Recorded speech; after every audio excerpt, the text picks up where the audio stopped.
Bonjour et bienvenue chez Tatou Senti, le podcast pour se sentir bien. Le parfum, vous aimez ? Eh bien, Tatou Senti est le premier podcast parfum pour se sentir bien. Et oui, on y sent tout et on y goûte tout pour se sentir bien. On sent les matières premières, les parfums avec les parfumeurs créateurs et on écoute les bons conseils des gens qui vous font du bien. Or, avez-vous conscience que pour bien sentir, il faut se sentir bien? Je suis Bettina Eckroyd, votre hôte et experte parfum. Et je vous donne rendez-vous tous les mardis sur Tatou Senti, le podcast pour se sentir bien, pour un moment convivial avec un invité, pour y découvrir son métier, ses succès et bien sûr, parfum, souvenirs olfactifs et bien-être. Sous ses apparences discrètes, et certes une grande humilité, il n'en demeure pas moins que Nicolas Beaulieu ait du caractère. Pour lui, tout est possible en parfumerie. Il ose et n'hésite pas à utiliser les nouvelles molécules fraîchement lancées dans ses formules. Néanmoins, ce qui reste le plus important pour Nicolas, ce sont ses échanges avec ses amis et de maintenir une bonne humeur. Car pour lui, il est important d'être heureux pour créer de beaux parfums. Je vous invite à suivre Nicolas au travers de ses nombreux voyages, des Pays-Bas à l'Irlande, en passant par New York et Shanghai. Son parcours montre l'importance d'une solide formation, sa loyauté à IFF, dans un monde où tout bouge, avec rigueur et créativité. Or, les émotions restent son fil rouge. Bonjour Nicolas. Bonjour Bettina. Dans ton actualité, je crois savoir que tu as envie de me parler Tiffany's and Love for Him. Raconte-nous cette belle histoire. Et je crois qu'au niveau du parfum, il y a une petite surprise, un ingrédient un peu sur mesure qui a été développé pour le parfum. Donc voilà, raconte-nous plus en détail. Absolument, c'est un très beau projet sur lequel j'ai travaillé avec une collègue, Sophie Labbé. Et nous avions développé pour ce parfum qui était vraiment autour de l'idée de célébrer l'amour, l'amour sous toutes ses formes. Donc déjà, c'est toujours très positif et très excitant comme idée. Et par exemple, nous avons travaillé un boisé citrus, quelque chose de très frais, de très pétillant. Donc on a ce départ gingembre mandarine qui évoque le coup de foudre.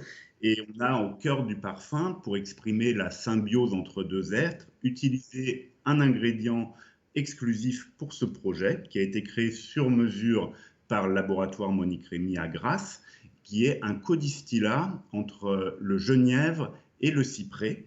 Et l'idée de cet ingrédient, c'était d'avoir cette fraîcheur épicée de l'essence de genièvre qui est arrondie et réchauffée par le côté beaucoup plus résineux de l'absolu cyprès.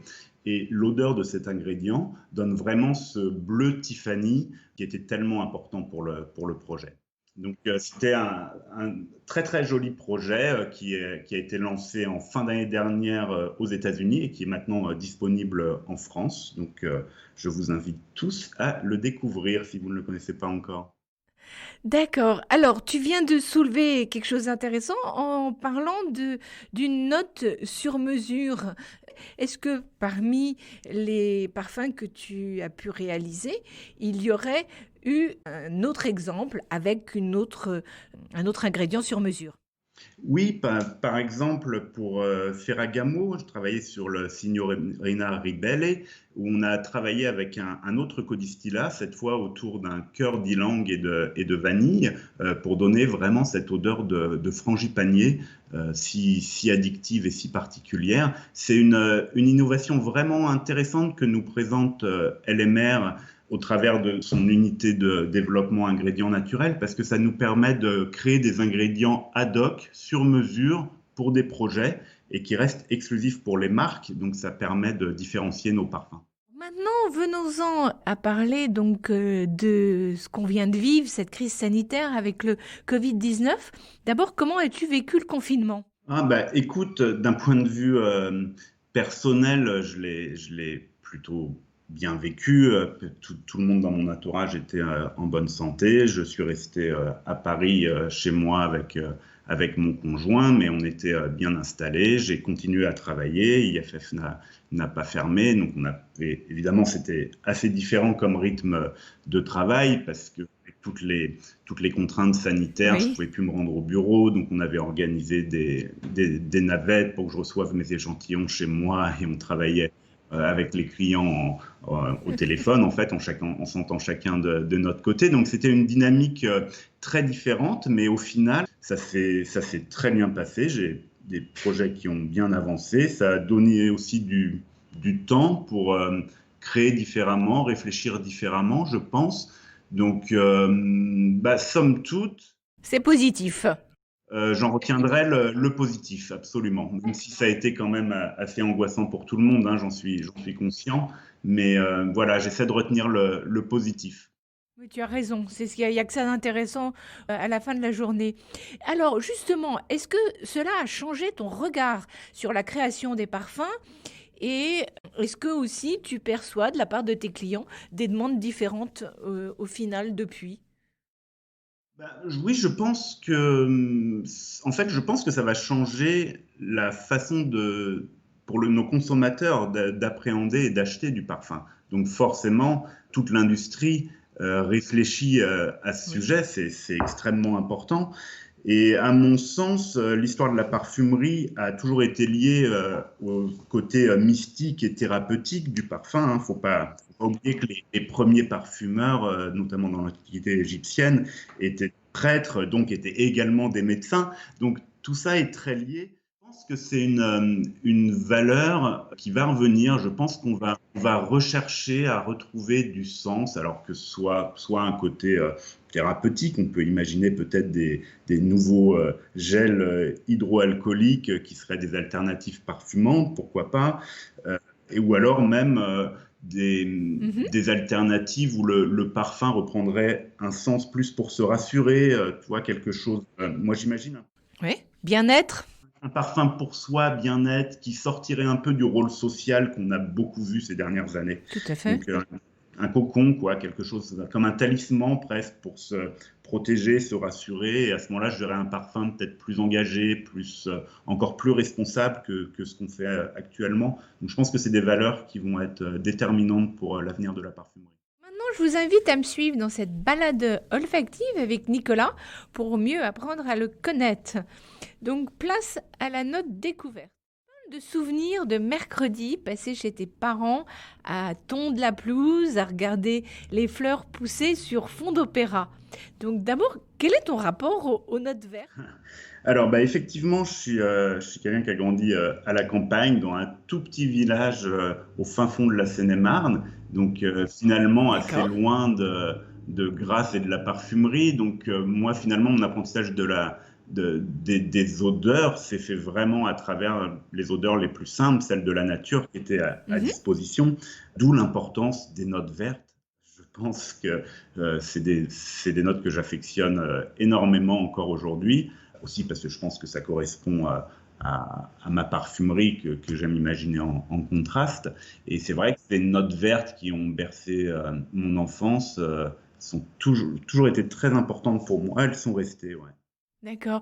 C'est des verres clairs, sont des verres foncés, c'est quel type de verre? C'est ça qui est magnifique, c'est que on a tout un nuancier de verres à disposition en partant de choses presque pop, imaginez des verres très fluo Mhm. avec des notes comme du vert tonique par exemple, j'imagine, à des choses beaucoup Tout à plus fait. végétales autour de l'hexénol qui Mhm. va rappeler pour le coup exactement cette odeur d'herbe coupée dont je parlais, à des verres beaucoup plus sombres et résineux quand on parle d'absolu lentisque, de styralite, des choses comme ça.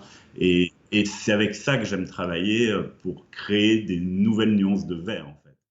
D'accord. Et alors les fleurs que tu regardais pousser, c'était lesquelles? Pour le coup, c'était les fleurs du jardin de ma maman, donc beaucoup de roses, de pivoines pour les fleurs les plus parfumées. Il y avait aussi des iris dont la fleur est un peu moins parfumée, mais il y en a beaucoup chez mes parents. Donc voilà, des fleurs vraiment simples. Finalement, les grandes fleurs de la parfumerie, je les ai découvertes plus tard. Et les opéras qui berçaient tout ça, c'était lesquels? C'est ma mère qui est fan d'opéra. Alors, du coup, quand j'entends un opéra, je pense directement à elle. Donc, Oui. il y a ce côté très émouvant. Elle est fan de la Calas. Donc, on entendait beaucoup, beaucoup la Calas à la maison. D'accord. Et toi, t'es mordu d'opéra ou pas plus que ça? Pas plus que ça, pour être tout à fait honnête. C'est pas un virus qu'elle m'a passé. D'accord. Alors, outre cette anecdote, quel est ton souvenir olfactif le plus fort? Ce sera sans doute lié à ma grand-mère qui portait Arpège de Lanvin et du coup, bah, encore une fois, pour moi, le parfum, c'est de l'émotion, c'est tellement important. Et immédiatement, j'ai ce lien qui Oui. se crée quand je sens Arpège parce que ma grand-mère en consommait énormément, j'imagine. Et c'est un parfum D'accord. très, très puissant. Chez elle, ça sentait Arpège, c'était dans toutes les pièces, c'était Ah très, très oui. marquant. Ah oui, oui, oui. Et alors, c'est l'arpège de l'époque, il sentait quoi? Ah, mais pour moi, c'était vraiment ce mélange entre quelque chose de propre et savonneux et quelque chose de poudré et addictif, en fait, de Mhm. crémeux. Donc, D'accord. on avait vraiment, mais évidemment, quand j'étais enfant, je mettais pas encore de nom sur toutes ces matières premières. Ça, c'est Oui, venu plus tard. tout à fait. Et c'est marrant comme maintenant, j'arrive justement à décoder mes émotions d'enfant qui étaient assez primaires. Ouais. Alors, j'ai lu qu'en fait, tu aurais voulu devenir égyptologue. D'où te vient C'est cette vrai. envie? Alors, une passion, globalement, j'aime beaucoup l'histoire. Je pense que l'archéologie et l'égyptologie de mon enfance, c'est aussi lié à ce côté Indiana Jones dont j'étais grand fan. Donc, Oui. ça a beaucoup joué. Mais c'est une période de l'Antiquité que j'adore. L'Égypte antique, c'est super. Donc ça, c'est ta période préférée. De l'Égypte antique? Oui, bah, moi, Oui. j'imagine ma période préférée serait l'âge d'or, donc le Nouvel Empire, avec toutes les grandes reines et les grands rois, Hatshepsut, Akhenaton, Ramsès, ça fait rêver. Absolument. Comme beaucoup de gens, tu ne connaissais pas l'existence du métier de parfumeur, donc c'est une conseillère d'orientation qui te parlera de l'ISIPCA. Quels sont tes souvenirs et où est-ce que tu aurais une anecdote de cette journée des portes ouvertes quand tu as découvert ce qu'était cette école? Ah oui, mais ça reste un souvenir très intense parce que c'était une vraie découverte, ce monde de la parfumerie pour moi. Et du coup, quand on est arrivé à l'ISIPCA avec mon père, c'est mon père qui m'avait emmené à l'époque, je devais avoir 15 ans environ. On est arrivé dans cette école à Versailles qui était très imposante et je me souviens, on est entré dans ce salon avec toutes ces boiseries, un décor assez somptueux, légèrement suranné, et en plus, c'était saturé d'odeurs que je ne connaissais pas, parce qu'il y avait à disposition plein de matières premières à sentir que je découvrais, mais du coup, ça crée une ambiance olfactive, en plus de cette atmosphère un peu théâtrale, extrêmement marquante. Hein, j'étais bluffé. Et bah, immédiatement, hein, j'ai su que je voulais faire ça. D'accord. Alors, en fait, tu es rentré donc chez IFF. Pourquoi IFF? Comment s'est passée cette rencontre avec IFF? Alors, IFF, c'était aussi, encore une fois, grâce à l'ISIPCA, parce qu'à l'époque, on faisait l'ISIPCA en alternance. C'était donc un contrat d'apprentissage. On passait la moitié du temps à l'école, la moitié en entreprise. Et IFF est l'entreprise qui a choisi de me former pour cet apprentissage. Donc c'est comme ça que j'ai découvert cette société. Et à l'issue de mon diplôme, ils m'ont proposé un poste et du coup j'y suis resté. Donc ça s'est fait naturellement, j'ai envie de dire. Et finalement, oui, c'est vrai que ça fait 22 ans maintenant. Mais voilà, qu'est-ce qui te séduit chez IFF? C'est impressionnant, ça fait un peu peur comme ça. Ben, ce qui me séduit, c'est, ben, je vais dire deux choses. C'est d'une part, il y a un esprit de liberté, il y a un vrai esprit entrepreneurial chez IFF où tout est possible. C'est extrêmement grisant et tout est possible, j'ai envie de dire. Moi, Enfin, quand je regarde ma carrière et tout ce que j'ai fait, je me dis que oui, j'ai eu des opportunités incroyables grâce à cette société. Et l'autre chose qui est extrêmement importante, ce sont les gens. Et chez IFF, je travaille depuis des années avec des gens formidables qui sont pour beaucoup devenus des amis. Et ça, c'est tellement précieux de pouvoir travailler dans cette atmosphère. Ah, absolument, oui, oui, c'est très important, surtout aujourd'hui. Année. Donc très rapidement, en fait, tu pars en Irlande pour le contrôle des matières premières. Qu'est-ce que tu retiens de ces années-là? Ben, mes années en Irlande, ça a été ben, axé sur les matières premières et du coup, cette connaissance des matières premières, ça a été pour moi un passeport pour devenir parfumeur. Enfin, oui, il faut bien comprendre que du coup, je passais 8 heures par jour à sentir des ingrédients purs, tous ceux qui étaient utilisés dans tous les parfums d'IFF. Donc, c'est un apprentissage assez extraordinaire. Donc, effectivement, après, quand je me suis présenté dans les concours pour intégrer l'école de parfumerie d'IFF, toute la partie matière première était, j'avais un atout considérable de ce côté-là. Donc, voilà pour le côté parfumerie, ce que j'en retiens. D'un côté plus personnel, bah, du coup, je suis arrivé en Irlande, j'avais pas encore 20 ans, je parlais pas très bien anglais. Enfin, c'était vraiment l'aventure, quoi. Oui. C'était le premier voyage hors cocon familial.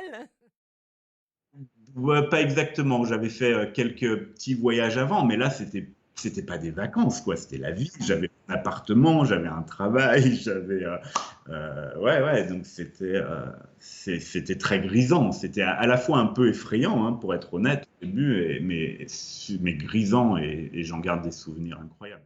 Et alors, en fait, quelle est la partie d'IFF exactement qu'il y a en Irlande et pourquoi l'Irlande? Alors, à l'époque, c'était un site de production. Malheureusement, l'usine a fermé depuis.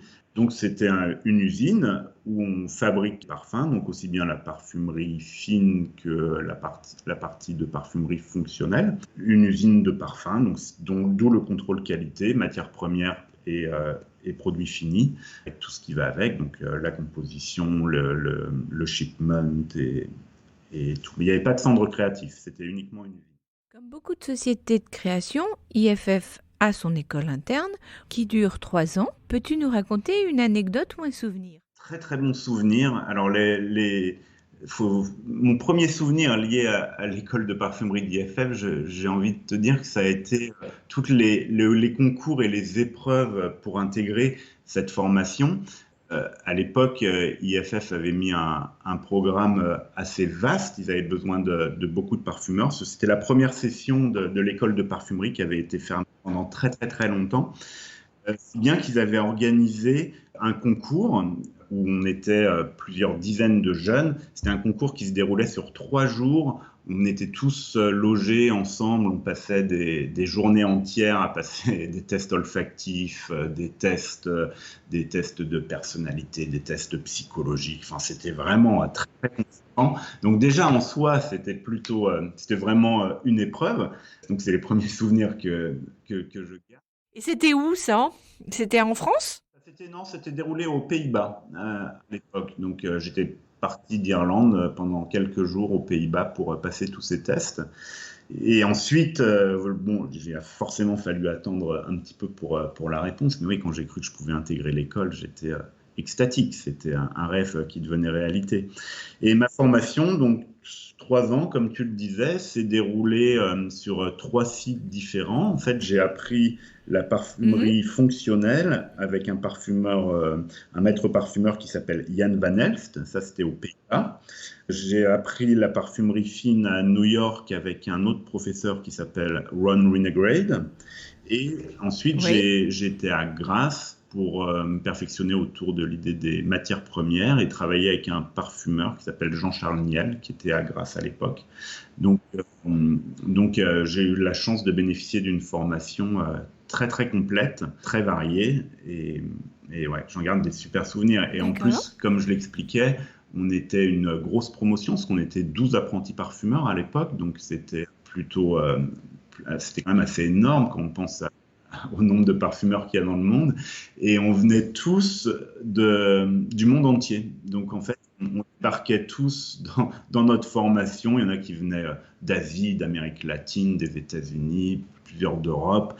Et du coup, on vivait quasiment ensemble, quoi. Donc, il y avait un petit côté auberge espagnole où on passait la journée à apprendre notre métier de passion et les week-ends ensemble. Donc, en plus d'une formation incroyable et de toute la technique de parfumerie, d'un point de vue plus personnel, j'ai vécu des moments incroyables où tous ces parfumeurs d'IFF sont devenus de véritables amis. Oui, oui, c'était comme si vous étiez en pension quelque part. Et alors de ces trois parfumeurs, qu'est-ce que tu retiens? Est-ce qu'il y a des choses qui te servent encore aujourd'hui, qui t'ont marqué? Oui.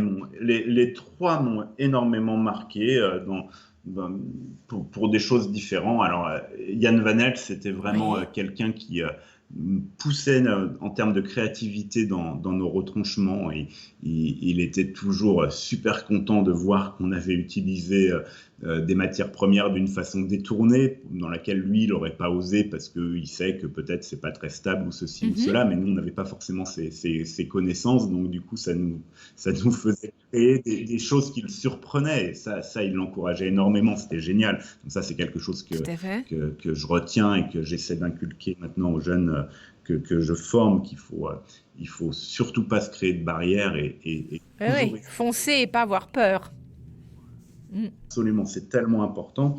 Avec Ron aux États-Unis, ce que je retiendrai, c'est vraiment la rigueur. C'est quelqu'un d'assez dur. C'était pas la partie la plus facile de mon apprentissage, mais en même temps, oui, j'en retiens beaucoup de rigueur dans mon travail, une certaine résilience où on sait pourquoi on fait ce métier par amour vraiment, et tout le reste, pour l'amour du parfum, et finalement tout le reste. Ça a peu d'importance. Donc, quel est celui qui manque? Il y en a un qui manque. Celui chez LMR, non? Et Jean-Charles, j'ai oublié de parler de Jean-Charles Lagrasse. Alors, Jean-Charles, c'est un parfumeur qui est grassois et du coup, qui nous a vraiment transmis ce côté grassois du métier de parfumeur en termes d'ingrédients naturels. Il y a une culture incroyable sur tous les modes d'extraction, toutes les qualités d'un jasmin à l'autre, suivant les fournisseurs. Et ça, c'est une richesse incroyable. Oui, tout à fait. Et alors justement, pendant cette période où tu étais à Grasse, est-ce que tu as fait des récoltes de plantes à parfum et quels seraient les souvenirs que tu... Mais oui, j'ai eu la chance. Alors pendant l'école de parfumerie, j'ai participé à l'école de la rose à Grasse et du jasmin. On est allé aussi en Lozère pour le narcisse. On avait fait la lavande à Valençol. Donc ça, c'est ce que j'avais fait quand j'étais à Grasse. Depuis, j'ai eu la chance de faire d'autres récoltes, notamment le jasmin sambac en Chine et en Inde. Et alors, notamment en Chine, c'était assez incroyable parce que c'est un jasmin qui n'est pas utilisé pour la parfumerie, mais qui est utilisé pour le thé, pour faire le thé au jasmin, et qui a une odeur finalement assez différente de celle du sambac indien. C'est là où on voit toute l'importance du terroir finalement. C'est la même plante, mais on obtient des odeurs tellement différentes. Et justement, tu peux nous dire quelles sont les odeurs de l'un et de l'autre pour qu'on comprenne? Ah oui, bien sûr. En fait, le jasmin sambac chinois va avoir une odeur moins indolée, on appelle. Donc, Moins animal. Indole, c'est la partie la plus animale du jasmin, exactement. Et une odeur plus fruitée verte, presque aquatique, avec des effets fruités légèrement poire-melon, on pourrait dire. Et ça donne beaucoup de fraîcheur, beaucoup de naturalité. C'est très, très beau. D'accord. Et l'eau de jasmin? Et le jasmin indien, du coup, est plus marqué sur une note fleur d'oranger, donc avec ce côté également un peu plus animal, narcotique. C'est également magnifique, c'est juste différent. On ne peut pas dire qu'il y en a un qui soit meilleur que l'autre, hein, c'est différence olfactive. Tout à fait. Et alors justement, pendant cette période où tu étais à Grasse, est-ce que tu as fait des récoltes de plantes à parfum et quels seraient les souvenirs que tu... J'ai envie de dire que chaque récolte, c'est pour ça que c'est tellement important pour tous les parfumeurs de pouvoir vivre et toucher. Chaque récolte est tellement enrichissante, c'est incroyable. Alors après, J'aurais du mal à dire celle qui m'a le plus marqué, mais oui, peut-être que la rose en Turquie, dans la région d'Isparta, c'est extrêmement impressionnant parce que les champs sont immenses et si bien que c'est toute une région qui est parfumée à la Oui. rose, quoi. L'odeur et tout, c'est incroyable. D'accord. Et alors, pendant que tu étais chez LMR, est-ce que tu as eu l'occasion de rencontrer Monique Rémy? Non, malheureusement, elle avait déjà pris sa retraite. Donc, j'ai pas eu l'occasion de la rencontrer en personne.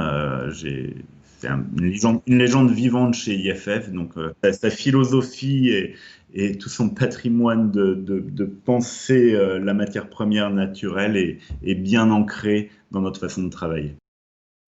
D'accord. Mais il faut dire que ça a été la seule femme à créer de notre temps cette société d'ingrédients naturels, ce qui est assez inouï et ce qui n'a pas dû être toujours facile au milieu de tous ces hommes. Absolument, et non seulement, comme tu dis, la seule femme, mais avec une idée très forte qui était de travailler les produits les plus purs et les plus qualitatifs possibles à une époque même, il faut se rappeler qu'il y avait quand même énormément de ce qu'on appelle des coupages sur les ingrédients naturels. Ça a été la première à être totalement transparente en disant, voilà, moi, mes produits sont chers, certes, mais c'est parce qu'ils sont complètement purs et que vous pourrez les utiliser différemment. Donc forcément, c'est un discours qui a parlé aux parfumeurs et pour garantir cette qualité, elle a très tôt travaillé en collaboration avec les producteurs locaux. Donc ce qui est maintenant semble évident hein, en termes de commerce soutenable et de production soutenable. Mais finalement, c'est une philosophie que Monique Rémy a instaurée chez LMR dès les années 80, quoi. Oui, oui, elle était très avant-gardiste et oui, comme tu dis, avec beaucoup de personnalité et de...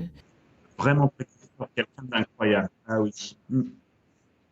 Quand tu étais aux Pays-Bas, donc tu apprends le langage des lessives et des assouplissants, et c'est là où tu gagnes le projet Soupline Vert, Fleur Muguet. Est-ce que tu peux nous raconter ce premier win? Ah oui, alors c'est un projet qui est très très important pour moi. Alors déjà parce que c'était un très gros projet, donc c'est toujours important pour un jeune parfumeur. Mais en plus, il faut savoir que pour tout ce qui est assouplisseur textile, en fait, les parfums sont changés par les marques, renouvelés par les marques tous les 5 ans environ. Hum, Et donc, c'est sous forme d'appel d'offres, évidemment, où les sociétés de parfumerie sont en concurrence pour créer le nouvel opus d'un produit.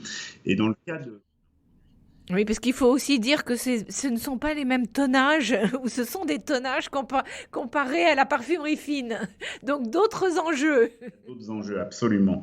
Et dans le cas du soupline vert fleur de muguet, la version précédente avait été créée par Jan Van Elst, qui avait été mon mentor et mon tuteur en parfumerie fonctionnelle. Donc, il y avait pour moi un espèce de challenge où il fallait faire mieux que son parfum pour pouvoir le remplacer. Parce que, évidemment, ce genre de gros projet se joue avec des tests consommateurs où il vérifie l'adéquation du parfumage avec les attentes du client et voir que les consommateurs le trouvent, entre guillemets, meilleur et plus performant que le parfum existant, sinon il ne change pas. Et donc, voilà, donc pour moi, non seulement j'ai gagné mon gros projet, mais en plus, en battant le parfum de mon maître, une symbolique derrière, et Yann était tellement heureux pour moi, ça m'avait, parce que lui aussi était très très fier du coup de... Ben oui, que son élève le dépasse quelque part. Donc voilà, ça reste un projet très cher à mon cœur. Alors dis-nous en quelques mots, pour que nos auditeurs comprennent, quels sont les challenges de créer un parfum en parfumerie fonctionnelle par rapport à la parfumerie fine?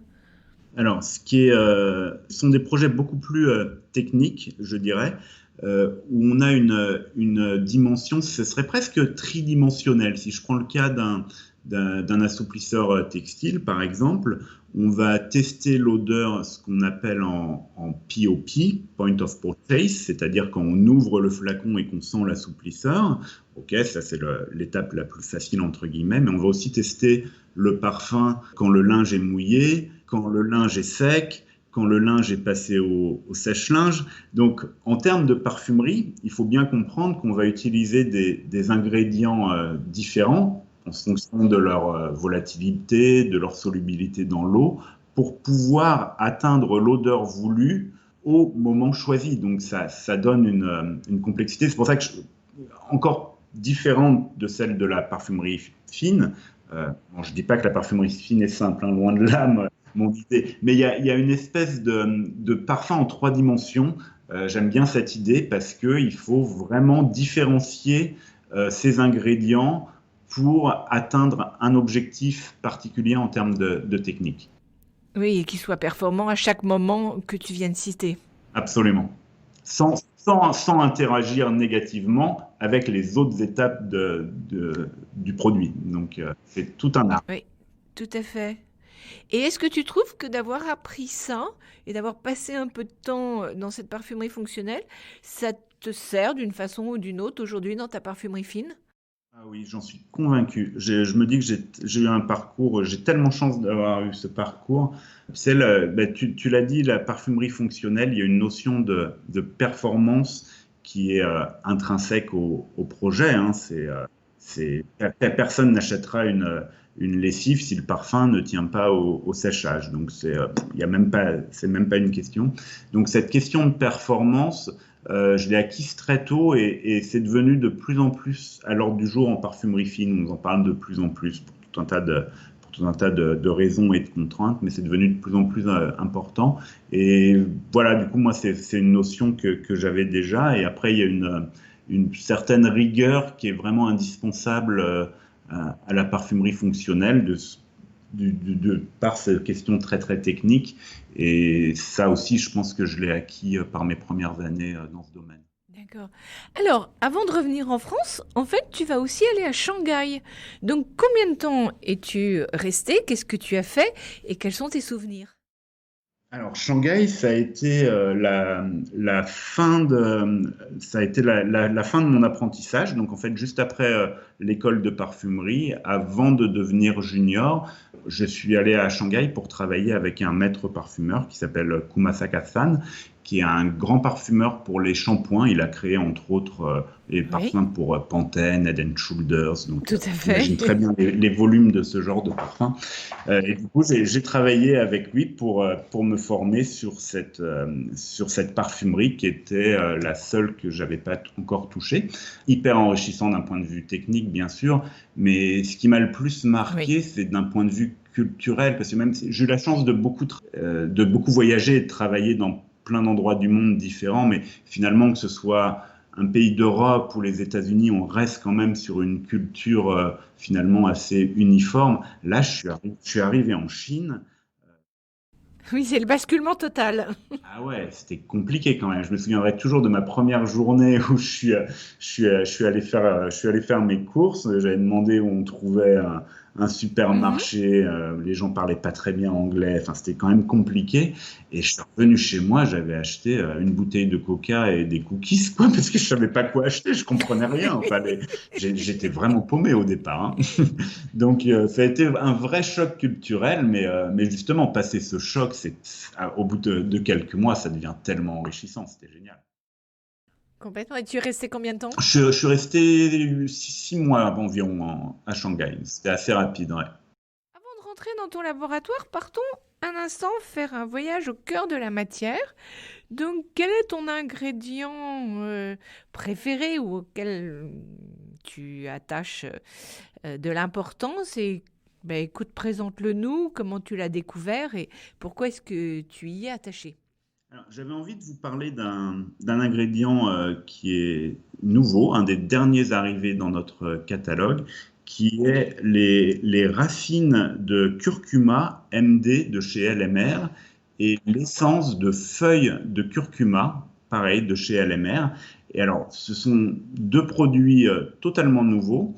et que Oui. j'aime pour plein de côtés. Alors, on va commencer par les feuilles de curcuma. En fait, ce qui se passe, c'est que on s'est rendu compte en travaillant en Inde que ces feuilles qui étaient avant jetées avaient une odeur et en les distillant, on obtenait une essence totalement nouvelle qui a une odeur épicée qui pourrait se rapprocher de la direction d'un poivre rose, quelque chose de très frais, très terpénique, mais avec des nuances plus vertes, plus froides, qui peuvent rappeler également un petit peu la cardamome. Donc une nouvelle épice fraîche, je trouve très très très intéressante, alors que la racine de curcuma, là on est plus on est toujours sur une odeur épicée, mais plus sur une épice chaude qui va rappeler le curcuma qu'on utilise en cuisine évidemment, mais avec un côté boisé, crémeux, assez addictif. Il y a des molécules qu'on retrouve par exemple dans le bois de santal qui sont présentes là. Et du coup, c'est une matière première qui gagne aussi en termes d'amertume. Et c'est quelque chose que j'aime beaucoup D'accord. travailler en ce moment. Je pense que ça peut être une nouvelle addiction, l'amertume. Donc, c'est un ingrédient qui me plaît beaucoup. Et on parlait tout à l'heure de Monet Crémy et de son raisonnement responsable à la base. Et là, en l'occurrence, ce sont des produits qu'on appelle de upcycling, c'est-à-dire en fait, on a travaillé avec un producteur local qui cultivait le curcuma, mais pour en extraire le curcumène, donc un des principes actifs pour l'industrie pharmaceutique, et jeter tout le reste. Alors que finalement, tout le reste, bah, c'est là où on a l'odeur, et du coup, c'est avec ça qu'on travaille et qu'on obtient ce produit. Donc, je trouve que cette histoire est géniale parce qu'on a un produit qui est absolument magnifique et qui, en plus, finalement, était avant jeté. Donc, en termes de sustainabilité, je trouve que c'est une très belle histoire et que c'est très important de repenser un peu notre mode de production pour pour être meilleur pour la planète. Absolument, tout à fait. Mais c'est vrai que c'est intéressant ce que tu dis là, parce que dans mon précédent podcast avec Stéphane Picard, il raconte aussi quelque chose autour du santal où on va réutiliser quelque chose qu'on ne pensait pas avoir une odeur et qui effectivement le redistillant eh ben, a donné un produit tout à fait intéressant. Donc c'est vrai et bah, c'est encourageant quelque part de se dire que en fait on peut toujours aller plus loin et que même d'un déchet on peut sortir quelque chose d'extraordinaire et d'intéressant pour votre palette, hein.